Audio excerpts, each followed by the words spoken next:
একটা তো ঈদের আনন্দ, সেটা অন্যরকম, আর এটা হচ্ছে নববর্ষের আনন্দ, যেটা অন্যরকম।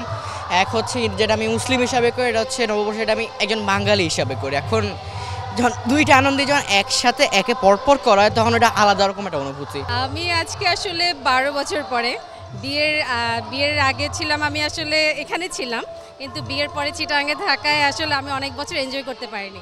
12 বছর পরে এখানে মানে অদ্ভুত লাগতেছে, খুব ভালো লাগতেছে। আসলে আগে প্রেম করতে আসতাম, তো এক যুগ পরে আসলাম, এখন 2 বাচ্চা সহ। আমরা আসলে বেসিক্যালি চিটংয়ে থাকি, আমি ডক্টর। তো এই বর্ষবরণ অনুষ্ঠানের জন্যই গতকালকে আসা হয়েছে আর কি। তো ভালোই লাগছে, বাচ্চাদের নিয়ে আসতে পারলে আরও ভালো লাগতো। আসলে জীবন তো এক এক সময় এক এক রকম। আগেরটা একরকম ছিল, প্রেম করছি 7 বছর, তখন একরকম ছিল, এখন অনেক রেসপন্সিবিলিটি। তারপরে এক যুগ পরে আসতে পারছি, ভালো লাগতেছে। কেমন লাগছে সব মিলে? এই যে প্রথমবার না, এর আগেও একবার এসেছি, এটা দ্বিতীয়বার। তো ভালো লাগতেছে, অনেক মানুষ।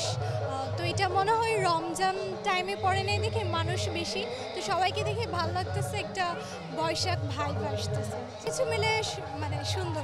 আসলে আমরা যারা বাঙালি, আমরা তো সবাই বাঙালি। হ্যাঁ, আমার কাছে লোকজন কম মনে হচ্ছে না, লোকজন যথেষ্ট আছে। এবং যেহেতু গ্রামে গিয়েছে বেশিরভাগ লোকজন, সেক্ষেত্রে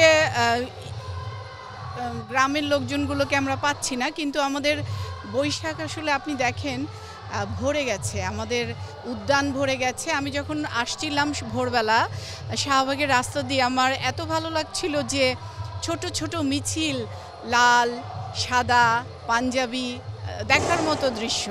মেয়ের জন্য সে 4টার সময় 3টার সময় ঘুম থেকে উঠে শাড়ি পরিয়ে নিয়ে আসতাম। হ্যাঁ, আমার মেয়ে এখন শেষ করেছে, এখন লন্ডনে আছে। তো এই বসে বসে সেই স্মৃতিগুলি রোমন্থন করছিলাম। এটা বাঙালিপনা, আমরা মানুষ যে সকালবেলা ঘুম থেকে উঠে সে একটু চুপ করে গানগুলি শোনা, মনে হয় যে নিজের কাছে, নিজের ভিতরে ঢুকে যাওয়া। অনেক ভালো লাগছে। আজকে কেন এসেছো? কি আজকে? পয়লা বৈশাখ। সারাদিন কি করবে আজকে? সারাদিন অনেক মজা করব। আপনারা জানেন যে লাস্ট 4-5 বছর এটা রমজানের মধ্যে পড়েছে।